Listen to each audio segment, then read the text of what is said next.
क्या होती है लैंग्वेज?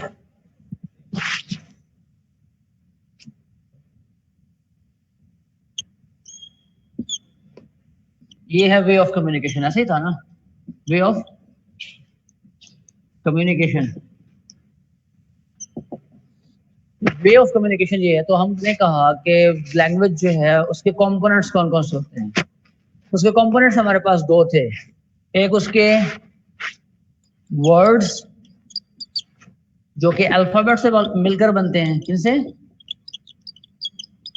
और एक उसके रूल्स। दो चीजें थी, वर्ड्स से जो कि अल्फाबेट से मिलकर बनते थे और रूल्स, यही था ना। अब अल्फाबेट किसे कहते हैं, इसकी डेफिनेशन हमने की, सही है। स्ट्रिंग किसे कहते हैं, इसकी डेफिनेशन की। वर्ड की डेफिनेशन हो गई थी ना सारी, ये सारी चीजें हमने लास्ट टाइम कर ली थी, ऐसा ही था ना। अच्छा, फिर वैलिड इनवैलिड अल्फाबेट्स ये भी हो गए थे, ठीक है। वैलिड और इनवैलिड अल्फाबेट्स ये भी हमारे पास हो गया था, मसला नहीं था हमारे पास, सही है। स्ट्रिंग और वर्ड में डिफरेंस क्या है ये भी हमने कर लिया था, ये सारी चीजें हमने कर ली थी। फिर उसके बाद हमने कहा था कि लैंग्वेज की जो डेफिनेशन है वो हमारे पास मल्टीपल वेज से होती है, ऐसा ही है ना। और उसका पहला वे कौन सा था, डिस्क्रिप्टिव डेफिनेशन ऑफ लैंग्वेज। कौन सी, descriptive definition of language. This was the topic last time जो हमने डिस्कस किया था, नया थोड़ा सा डिस्कस किया था जो, क्योंकि ये जो चीजें थी ये हमने पहले लेक्चर में कर ली थी। लास्ट में मैंने आप लोगों को डिस्क्रिप्टिव डेफिनेशन ऑफ लैंग्वेज के बारे में थोड़ा सा पढ़ाया था, ऐसा ही था कि डिस्क्रिप्टिव डेफिनेशन ऑफ लैंग्वेज क्या होती है बेसिकली। तो आपको याद होगा कि डिस्क्रिप्टिव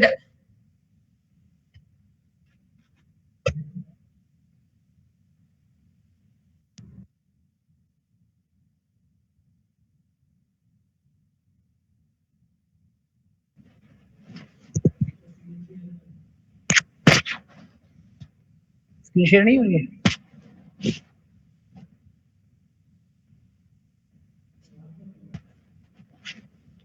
यस ठीक है, okay. This was a summary of our previous lecture basically, जो हम 2 लेक्चर ले चुके हैं उनकी ये समरी थी सारे के सारे।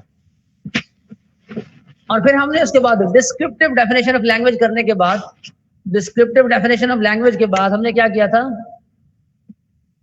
एग्जाम्पल्स की थी। कौन कौन सी, इक्वल लैंग्वेज क्या होती है, इवन इवन क्या होती है, इंटीजर क्या होती है, इवन लैंग्वेज क्या होती है, A raise power N, B raise power N क्या होती है, A N B N, A N क्या होती है, फैक्टोरियल और ब्ला ब्ला। ये सारे बेसिकली एग्जाम्पल्स थी जो हमारे पास लास्ट लेक्चर में थी कि हमने डिस्क्रिप्टिव डेफिनेशन ऑफ लैंग्वेज अगर करनी है तो कैसे करेंगे, और ये एग्जाम्पल भी हमने की थी लास्ट टाइम, ठीक है। सो मेरे ख्याल में इसके बारे में अब मजीद कुछ बात करना जो है वो टाइम जाया करने वाली बात है।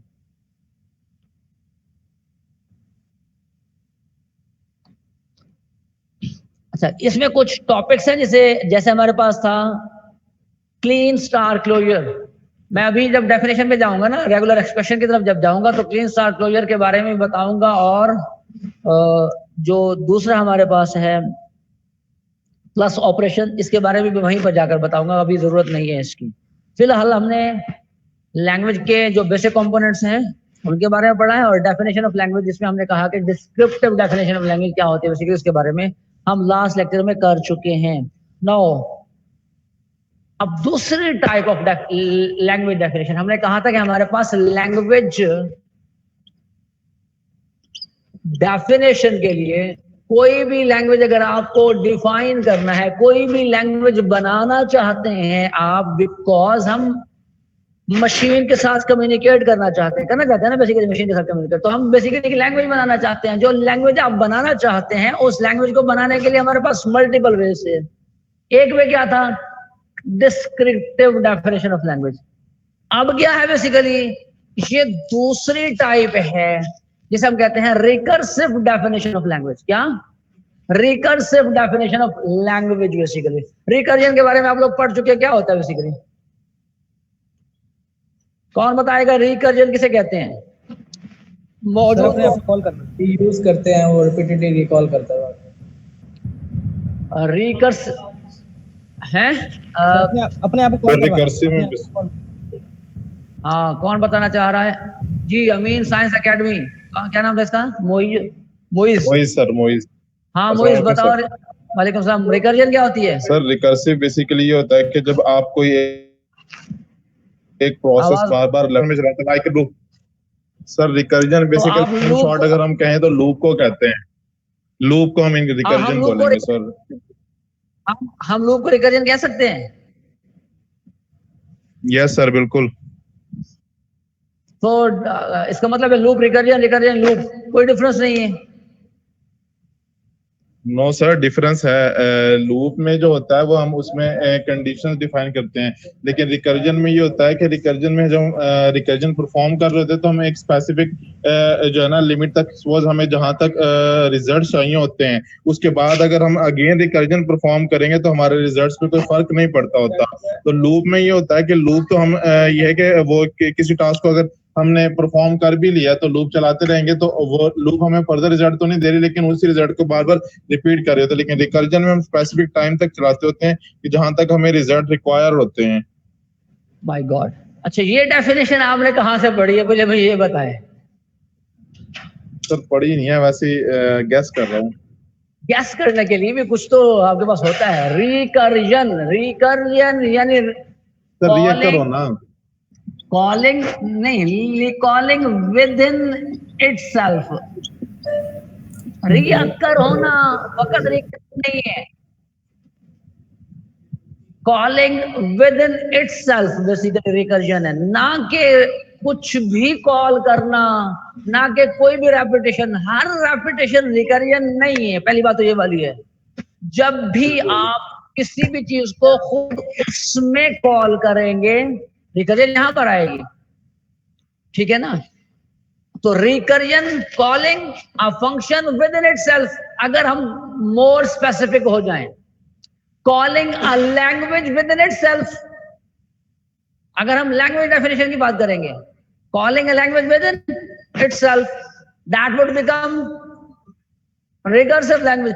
रिकर्सिव फंक्शन कौन सा होता है? जो फंक्शन खुद को कॉल करे अपने अंदर। जब वो खुद को कॉल करेगा तो रिकर्जन कहलाएगी। इसी तरह से रिकर्सिव डेफिनेशन का मतलब क्या होता है बेसिकली? अच्छा, रिकर्जन के लिए एक बेसिक रूल है, बेसिक रूल। वो कौन सा होता है? उसे हम कहते हैं बेस कंडीशन, कि जिस पर रिकर्जन ने रुकना होता है। बेस कंडीशन होती है, बेस कंडीशन होती है और कॉलिंग होती है। इसके अलावा रिकर्जन में और कुछ नहीं होता। बेस कंडीशन का क्या मतलब होता है? बेस कंडीशन का मतलब ये होता है कि जिस वक्त इस रिकर्सिव प्रोसेस ने खत्म होना है, और रिकर्जन जो है ना वो बेसिकली जब परफॉर्म हो रही होती है तो हम उस वक्त स्टैक को यूज कर रहे होते हैं। अच्छा सर बेस अच्छा सर बेस कंडीशन कह सकते हैं ना कि हमारा वो स्टॉप पॉइंट होता है या स्टॉपिंग पॉइंट होता है जहां पे हमने वो बेटा बिल्कुल स्टॉप पॉइंट बिल्कुल होता है। स्टॉप पॉइंट तो होना चाहिए, क्योंकि एक काम अगर हम बार बार करना चाह रहे हैं ना, हम कह रहे हैं कि ये अपने आप को कॉल करें, ठीक है ना? लूप जरूरी नहीं होती कि खुद को कॉल करे। लूप का मतलब होता है किसी भी स्ट्रक्चर को बार बार रिपीट करना एक हद तक। एक है स्ट्रक्चर को खुद अपने अंदर दोबारा कॉल करना। जैसे हमने कहा ऐड का मैंने एक फंक्शन बनाया, फर्ज करें इस ऐड के फंक्शन को मैं 50 मरतबा कॉल करता हूं। कितनी मरतबा कॉल करता हूं? 50 मरतबा कॉल करता हूं। ये लूप है for i is equal to 1, i less than equal to 10 या 50, i प्लस प्लस, ठीक है? और मैं फंक्शन कॉल कर रहा हूं ऐड, ठीक है? ये कितनी मरतबा कॉल कर रहा हूं मैं? 50 टाइम मैं कॉल कर रहा हूं। अब ये जो 50 टाइम मैं कॉल कर रहा हूं बुनियादी तौर पर ये लूप है, रिकर्जन नहीं है। यहां पर भी बेस कंडीशन है, सब कुछ है, रिकर्जन नहीं है। रिकर्जन क्यों नहीं है?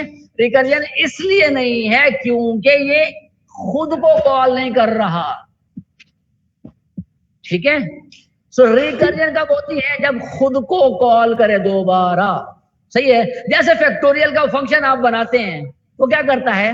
वो फैक्टोरियल आपने 5 का फैक्टोरियल निकालना। ये व्हाइट बोर्ड नजर आ रहा है? ऑन कर लेकर वीडियो यहाँ से नजर आ जाएगा ना। मैं चाह रहा हूँ कि व्हाइट बोर्ड को यूज करूं ताकि आप लोगों को एक एग्जांपल भी समझ आ जाए। वीडियो यहाँ से इसे हाइड कर लो।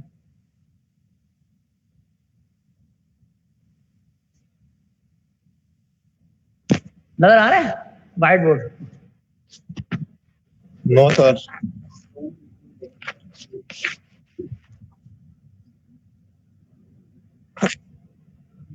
इसको सामने रखना पड़ेगा, चेयर को सामने रखना पड़ेगा। आप देखो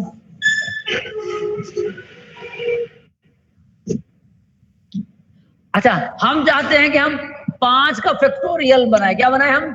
5 का फैक्टोरियल। अच्छा, 5 का फैक्टोरियल कैसे बनता है? 5 मल्टीप्लाई बाय 4 का फैक्टोरियल। क्या? 5 मल्टीप्लाई बाय 4 का फैक्टोरियल। फिर उसके बाद क्या होता है? 3 का फैक्टोरियल। फिर क्या होता है? 2 का फैक्टोरियल। फिर क्या होता है? 1 का फैक्टोरियल। हम कहते हैं 1 का जब फैक्टोरियल, वो 1 का फैक्टोरियल लेने के लिए तो 1 रिटर्न कर दे। जब वो 1 का या 0 का फैक्टोरियल लेने के लिए तो 1 रिटर्न कर दे, क्योंकि 0 से अगर मल्टीप्लाई कर दे तो सारा 0 हो जाएगा ना। ठीक है ना? तो 0 से मल्टीप्लाई हमने नहीं करना। जब भी 0 आ जाए तो क्या करे? 1 रिटर्न कर दे। क्या रिटर्न कर दे? 1 रिटर्न कर दे। अब देखिए हर स्टेप पर क्या हो रहा है, आप फैक्टोरियल कैलकुलेट करने जा रहे हो लेकिन हर मर्तबा फैक्टोरियल कॉल कर रहे हो। तो फैक्टोरियल को फैक्टोरियल के अंदर कॉल करना, that would become recursion. Recursion तब बनेगी जब हम खुद जिस चीज को हम परफॉर्म करना चाह रहे हैं उसी को कॉल करें। ठीक है ना? वही चीज। इसलिए रिकर्सिव फंक्शन क्या मतलब होता है? रिकर्सिव फंक्शन का जो फंक्शन खुद को अपने अंदर कॉल करते हैं। अब देखें, फैक्टोरियल कैलकुलेट करना है, फैक्टोरियल को फैक्टोरियल के अंदर बार बार कॉल कर रहे हैं। कब खत्म करेंगे? हम कहेंगे जब वो 0 आए तो 1 रिटर्न कर दे। क्या रिटर्न कर दे? 1। क्योंकि अगर 0 की बुनियाद पर 0 रिटर्न कर दे तो सारा 0 हो जाना है। इसलिए हमने बेस कंडीशन, इसमें बेस कंडीशन क्या बन गई? 0। अगर 0 आए तो रिटर्न कर दो, वरना फैक्टोरियल वैल्यू मल्टीपल। अगर डेफिनेशन देंगे तो ये बनेगा, करें i इक्वल टू 0 या return 1। If i equal to 0 return क्या है? 1। एल्स में क्या आएगा? Factorial is equal to fact multiply function, उसमें i -1 भेज दिया फंक्शन।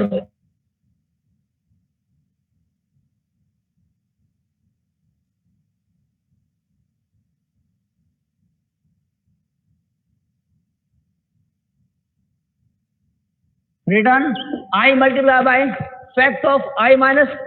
i -1 क्या है? बेसिकली दोबारा इस फंक्शन को कॉल करेगा और जो i था उसमें से एक कम वैल्यू भेज देगा। यानी क्या मतलब?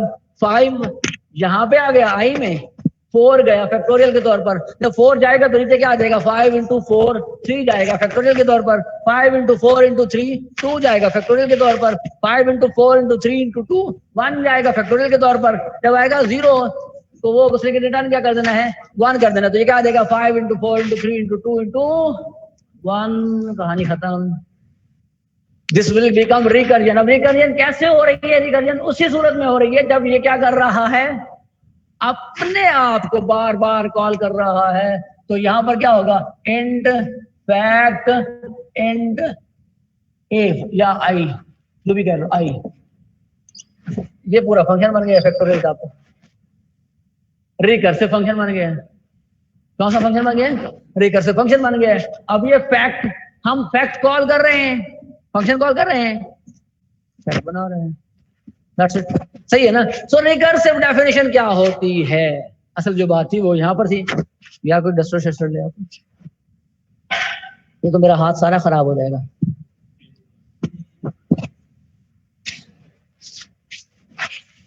सर जी व्हाइट बोर्ड नजर नहीं आ रहा। चले, बातें तो समझ में आ रही हैं। मैं चाह रहा हूं कि आप लोगों को कुछ कराऊं, लेकिन व्हाइट बोर्ड कुछ ऐसा कर रहे हैं, कोशिश के व्हाइट बोर्ड नजर आ जाए। ठीक हो गया। स्क्रीन का मसला तो नहीं है यार, वो तो हाँ यार, आप लाइव वीडियो रख लो ना, आप लाइव वीडियो रख लो, ठीक है।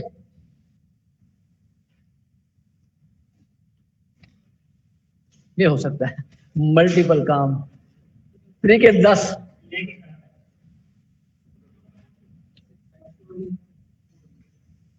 हो रही शो, स्क्रीन शो हो रही है प्रॉपर,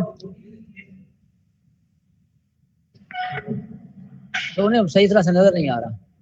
बस मैं यहाँ पर लिखूं तो प्रॉपर नजर नहीं आएगा।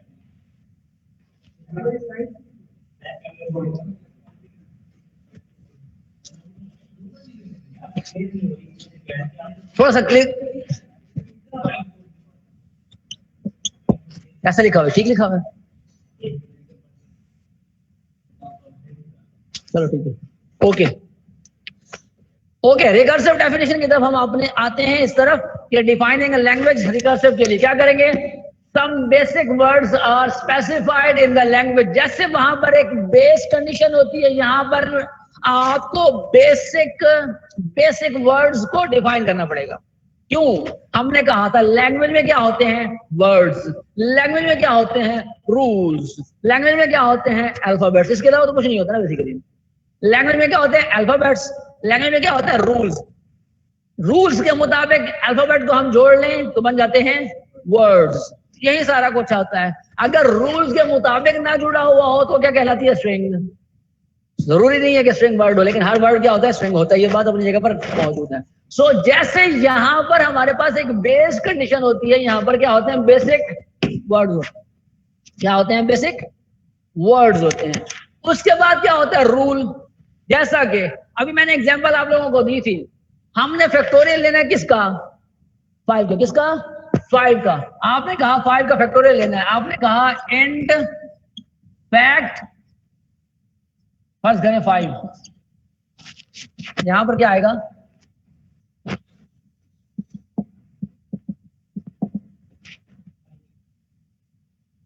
5, ठीक है ना?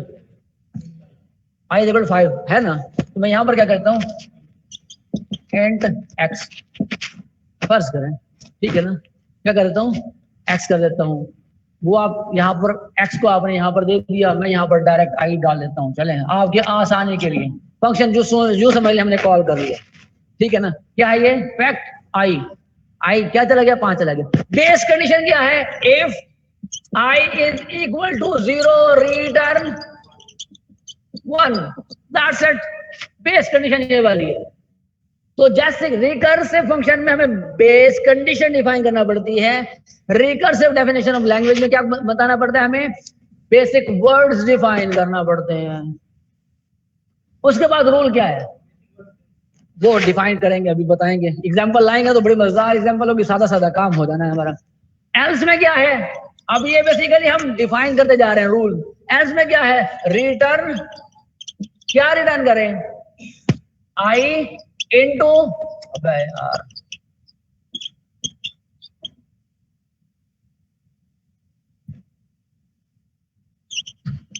और आने शुरू हो गए यार।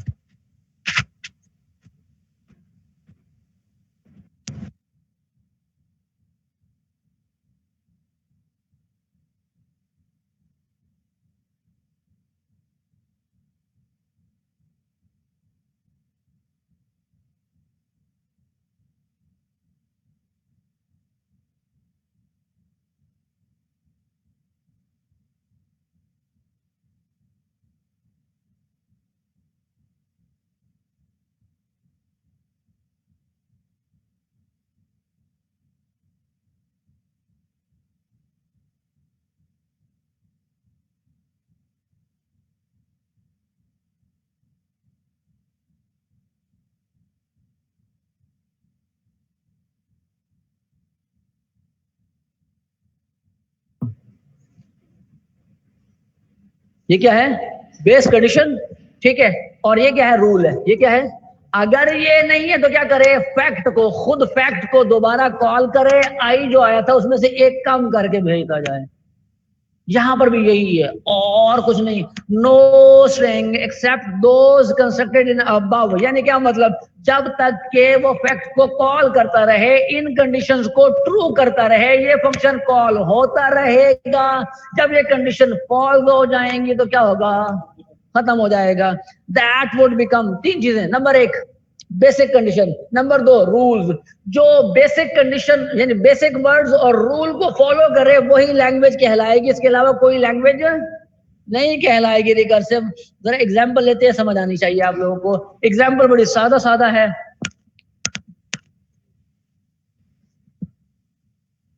अच्छा अब ठीक है, डिफाइनिंग लैंग्वेज ऑफ इंटीजर, ठीक है ना। क्या करना है हमने, लैंग्वेज ऑफ इंटीजर बनानी है। अब इंटीजर कौन से होते हैं, इंटीजर कौन से नंबर कहलाते हैं,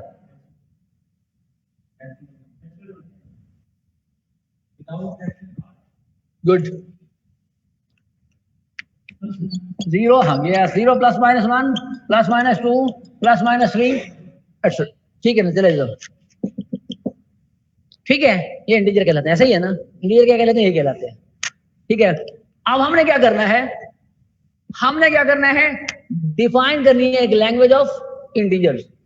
one is an integer, one क्या है, एक इंटीजर है। ये बेसिक वर्ड डिफाइन कर लिया। डेफिनेशन में पहली चीज क्या थी, some basic words are specified. तो यहां पर हमने क्या किया, बेसिक वर्ड कौन सा था, वन, क्या था, one, one is in integers, ठीक है जी। टू क्या है, if x is in integer, if x is in integer then x + 1 and x - 1, ठीक है। अगर x एक इंटीजर है, x + 1 भी एक इंटीजर होना चाहिए और x - 1 भी क्या होना चाहिए, एक इंटीजर होना चाहिए। 1 इंटीजर है, 1 - 1 भी एक इंटीजर होना चाहिए, यानी क्या, 0। 1 + जबरदस्त बात, अगर 0 इंटीजर है तो -1 भी इंटीजर होना चाहिए, ठीक है ना, और 1 भी इंटीजर होना चाहिए। हो चुका है ना उत्तम। अगर 2 इंटीजर है तो -1 भी इंटीजर होना चाहिए और 3 भी इंटीजर होना चाहिए। समझ आ रही बात, क्या किया, कुछ भी नहीं किया हमने, सादा सादा एक वर्ड ले लिया है। क्या ले लिया, एक वर्ड ले लिया। हमने कहा अगर ये इंटीजर है, कि जो कि है, अगर ये क्या है, एक इंटीजर है, जैसे कि 1 एक इंटीजर है या नहीं है, 1 अगर एक इंटीजर है तो उसमें से एक माइनस करे तो उसे भी इंटीजर होना चाहिए, उसमें एक प्लस करे तो वो भी क्या होना चाहिए, इंटीजर होना चाहिए। जब हमने कहा 1 इज एन इंटीजर तो 1 - 1 क्या हुआ, 0, 1 + 1 क्या हुआ, 2, ये भी इंटीजर है। 0 अगर इंटीजर है तो 0 - 1 -1 भी इंटीजर होना चाहिए, 0 + 1 1 भी इंटीजर होना चाहिए। 2 अगर इंटीजर है तो -1 भी इंटीजर होना चाहिए।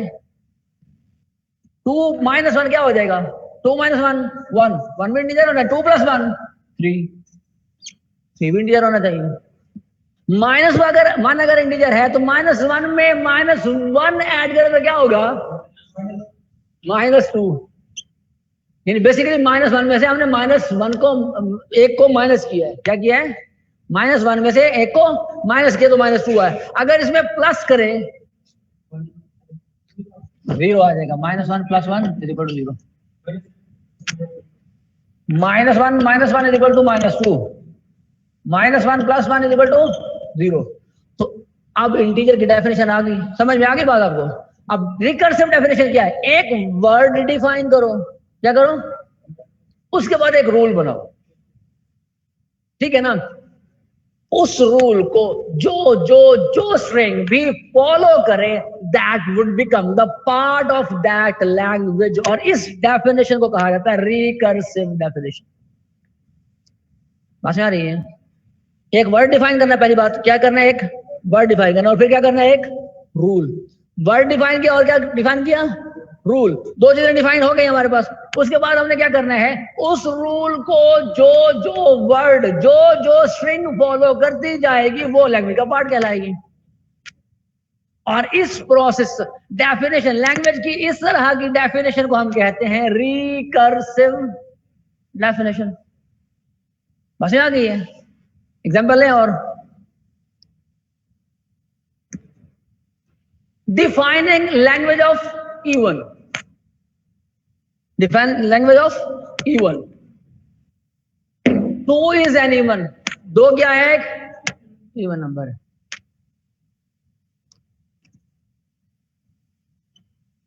If x is even, then x plus 2 must be even. X minus 2 also even. 2 minus 2, 0. 2 plus 2, 4. अगर ये इवन है, 0 minus 2, minus 2, 0 plus 2, 2. अगर ये इवन है, -2 minus 2, -4, -2 plus 2, 0. अगर ये इवन है, 4 minus 2, 2, 4 plus 2, 6. बढ़ते जाए। This is called recursive definition of language. Recursive definition of even language. Recursive definition of integer language. Recursive definition of odd language. Recursive definition of prime language. Recursive. Calling with in itself, खुद अपने आप को बार बार call करना, ठीक है ना।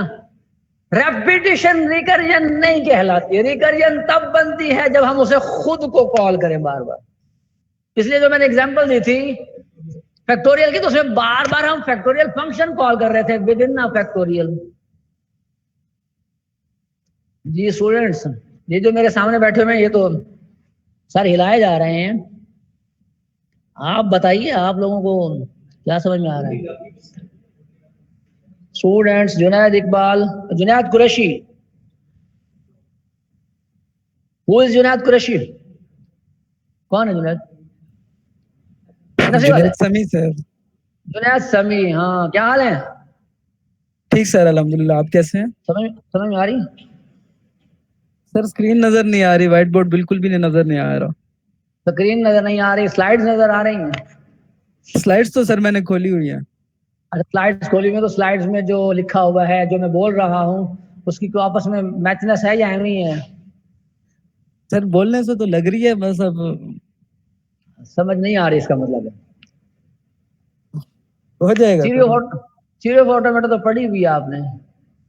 जी sir. Simple theory है, language की डेफिनेशन है, एक डिस्क्रिप्टिव लैंग्वेज है, एक रिकर्सिव लैंग्वेज है, दैट्स इट। इसके अलावा है क्या इसमें?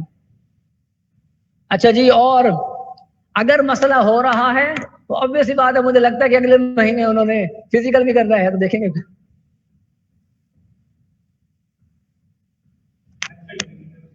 ठीक, ओके। सो बाकी स्टूडेंट्स कहाँ गया? ओ मुइज कहाँ गया? हाँ मुझे समझ में आई सारी। सर सेशन एक्सपायर हो गया था मेरा दरमियान में 5 मिनट के लिए, तो मैं 2 दफा मैंने रिकनेक्ट किया है। ओह माय गॉड, फिर कहानी हो गई? सर आज 2 दफा मेरा सेशन एक्सपायर हुआ और मैं बार बार रिकनेक्ट पे ही लगा हुआ। 2-4 लोग तो बैठ के प्रॉपर सुनते हैं मुझे। सर मैं भी सुन रहा था, लेकिन अचानक से ये सेशन जो है ना एक्सपायर हुआ और मुझे इतना गुस्सा आया ना। वही तो कह रहा हूँ, 2-4 लोग तो सुनते हैं, बाकी तो सुनते ही बड़े औखे है ना। तो ये 2-4 जो मेरे सामने बैठे हुए, ये तो चलो मेरे सामने बैठे हुए, बाकी जो ऑफलाइन यानी ऑनलाइन बैठे हुए, मेरे सामने नहीं बैठे हुए, तो उनको अब जस्ट जैसे समझ में आ रहा होगा। ठीक है, ओके, नेक्स्ट चलते हैं जनाब। रिकर्सिव डेफिनेशन, अगर कोई इशू हो तो फिर बाद में पूछ लेना मुझसे, ठीक है? मैं आपको इसलिए कह रहा हूँ क्योंकि आप इंटरेस्ट लेकर पढ़ रहे थे, ठीक है, बार बार। Sure sir. ओके, ठीक है। ये वो आ गए, फैक्टोरियल वाली एग्जांपल आ गई है। Defining the language of factorial using recursive definition of language. Defining a language of factorial using recursive definition. हमने कहा हमें एक वर्ड बनाना है। क्या बनाना है? वर्ड बनाना है। As 0 not equal to 1, 0 not equal to 1, so 1 is factorial. जब भी फैक्टोरियल लेंगे हम कहेंगे कि 0 को उसने 1 लेना है, 1 के अलावा उसे कुछ कंसिडर नहीं करना, क्योंकि अगर 0 को 1 ना ले फैक्टोरियल में तो सारा का सारा फैक्टोरियल 0 हो जाएगा, क्योंकि फैक्टोरियल में मल्टीप्लिकेशन होती है। क्या होती है?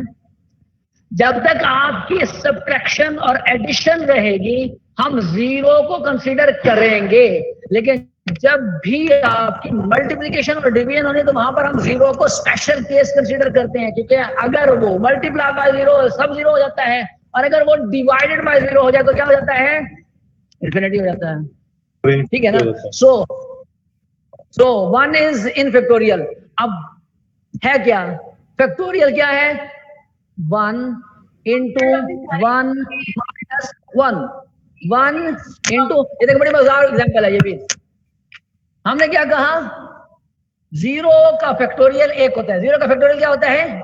1 होता है। सो 1 इज इन फैक्टोरियल। ये कहानी खत्म हो गई। बेस वर्ड हमारे पास बन गया क्या? 0 का फैक्टोरियल 1। जब 0 का फैक्टोरियल 1 होता है तो 1 क्या है? एक फैक्टोरियल है। जब 1 एक फैक्टोरियल है, अब हमें n का फैक्टोरियल चाहिए। किसका फैक्टोरियल चाहिए? n का। n फॉर एग्जाम्पल हमारे पास है 5। क्या है?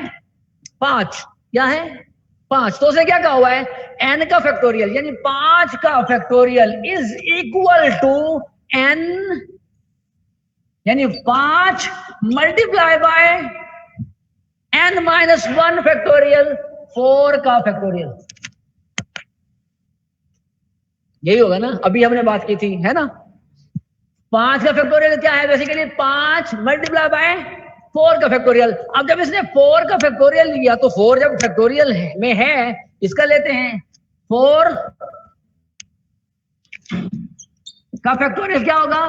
4 इंटू 3 का फैक्टोरियल। 3 का फैक्टोरियल क्या होगा? 3 इंटू 2 का फैक्टोरियल। Good, very good. 2 का फैक्टोरियल क्या होगा? 2 इंटू 1 का फैक्टोरियल। 1 का फैक्टोरियल क्या होगा? 1 इंटू 0 का फैक्टोरियल। क्या? 1 इंटू 0 का फैक्टोरियल। और हमने डिफाइन किया 0 का फैक्टोरियल क्या होता है? 1 होता है। होता है 1 होता है। तो 0 का फैक्टोरियल 1 आया, तो 1 into 1 into 2 into 3 into 4 into 5, that would become the factorial. So recursion तब बनती है, और रिकर्जन समझ में भी तभी आती है जब हम फैक्टोरियल को निकालते हैं। सही है ना? अब इसका प्रोग्राम अगर हम लिखना पड़े, सादा सा है, हाँ, दैट्स गुड। असल में आपको एक बात बता दूं, जितने भी प्रोग्रामिंग के बैकग्राउंड से बैठे हुए हो या प्रोग्रामिंग करना चाहते हो, मैं आपको बता रहा हूं, एक एक एग्जाम्पल जो हम यहां पर कर रहे हैं, ये सारी की सारी वो बेसिक लेवल की आपकी लॉजिक है जो आपकी प्रोग्रामिंग को इंतहाई स्ट्रॉन्ग कर देती है। ठीक है? सो थ्योरी ऑफ ऑटोमेटा बहुत आउट क्लास चीज है, इसको समझना चाहिए, प्रॉपर समझना चाहिए। एक और डेफिनेशन है एक और डेफिनेशन है डिफाइनिंग द लैंग्वेज, पैलिंड्रोम। क्या? पैलिंड्रोम क्या होता है? पैलिंड्रोम क्या होता है? सर याद नहीं है, लेकिन पढ़ा था पैलिंड्रोम, नंबर्स पढ़े थे हमने। अस्सलाम वालेकुम सर। जी वालेकुम सलाम। जी वालेकुम सलाम। वालेकुम सलाम। सर एक लैंग्वेज है, उस लैंग्वेज के अंदर स्ट्रिंग्स हैं, अगर उस स्ट्रिंग्स का हम रिवर्स ले लें तो उसका रिजल्ट उसके स्ट्रिंग के इक्वल आए तो हम उसको पैलिंड्रोम कहते हैं। For example s equal to a b a, जब हम इसको रिवर्स करेंगे तो a b आएगा। ये कौन बात कर रहा है? कौन बात कर रहा है? अबू बकर। बहुत अच्छी बात, बिल्कुल दुरुस्त बात की है। हमारे पास एक स्ट्रिंग है। क्या है? एक स्ट्रिंग है।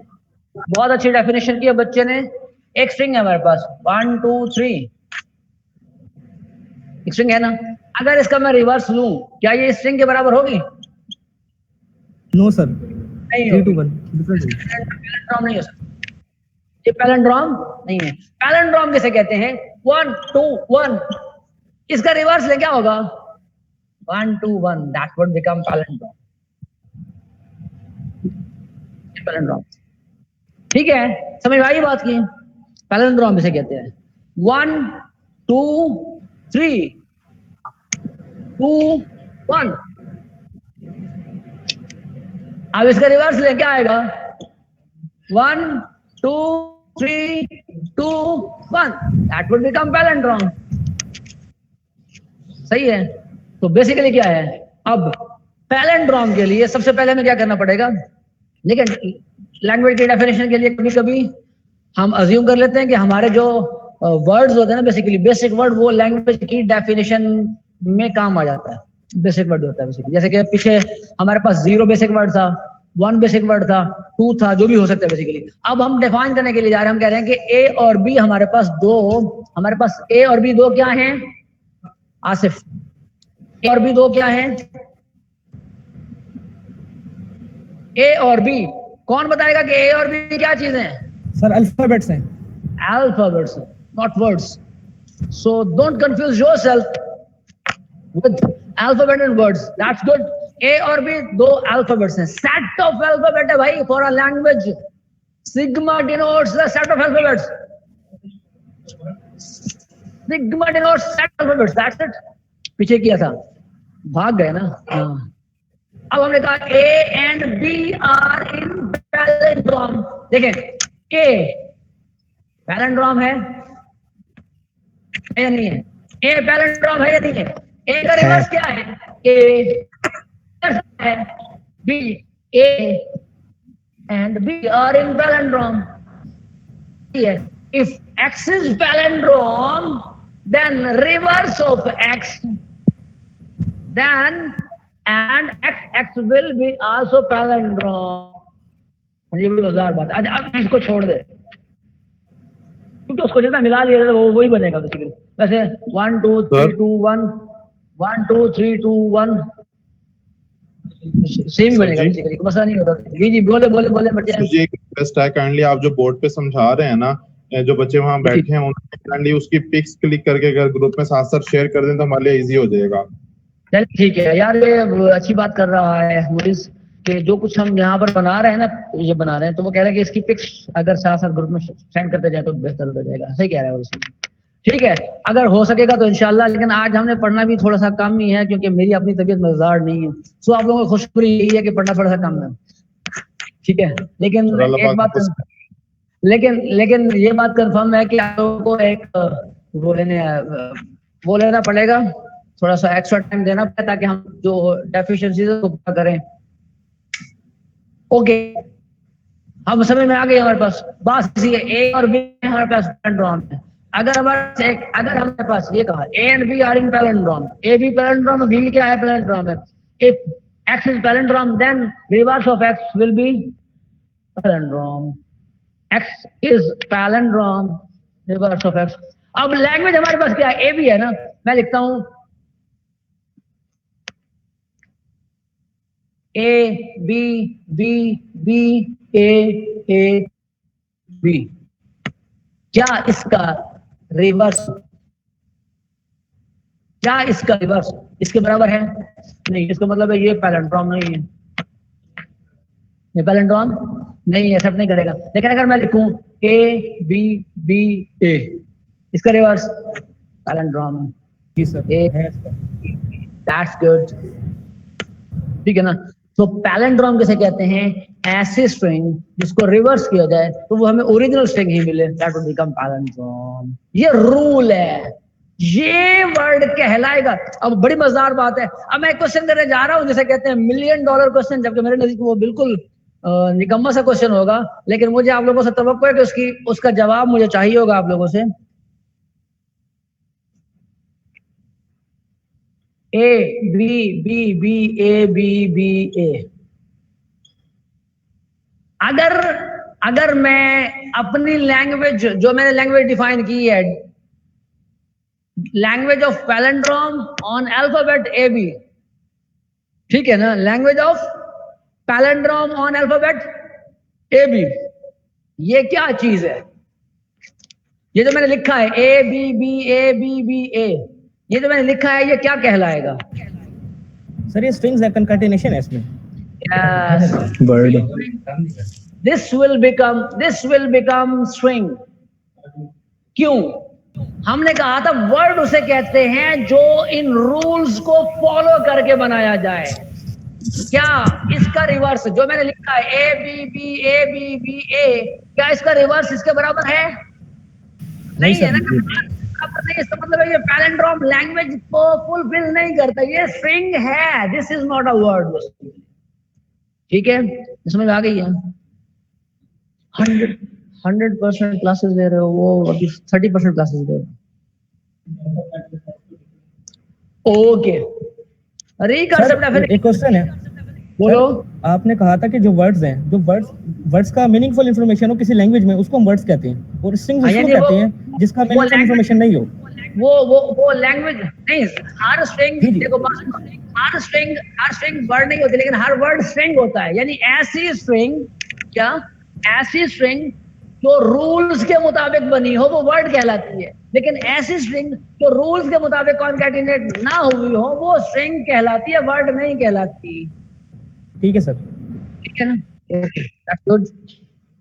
अब defining a language A N B N, जबकि हमारे पास एन क्या है, 1 2 3, ठीक है ना।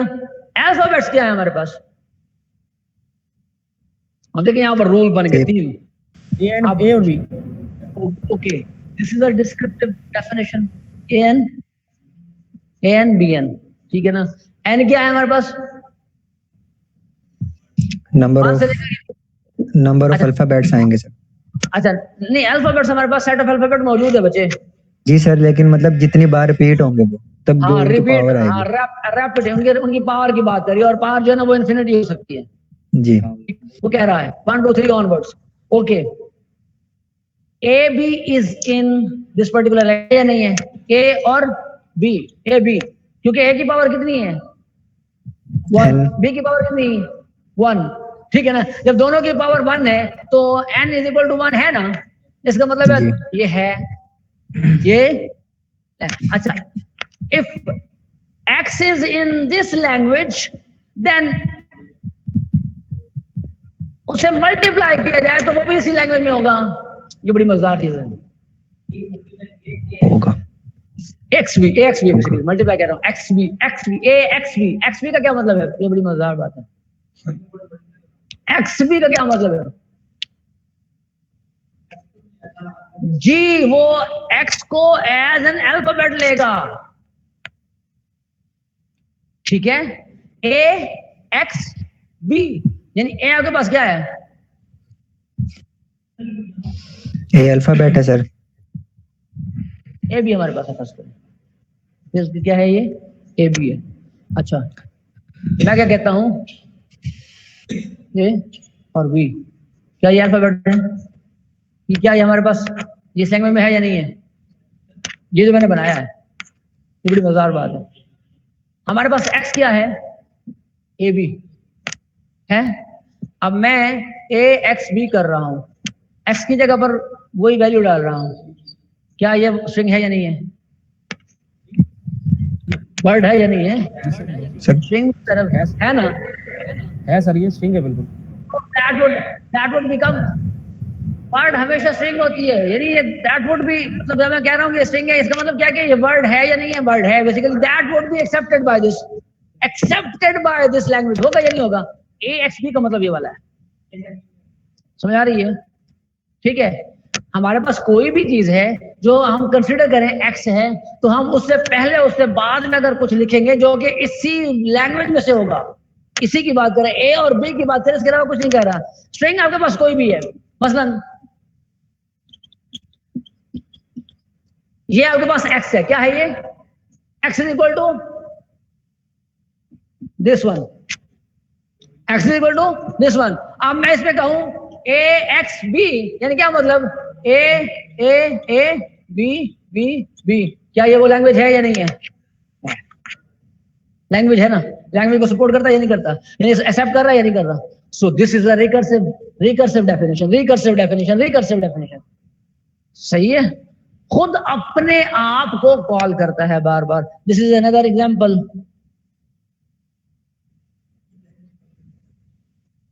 सो अब तक जितने भी हमने लैंग्वेजेस पढ़ी हैं, मैंने असाइनमेंट नहीं दिया अभी तक। Assignment number 1,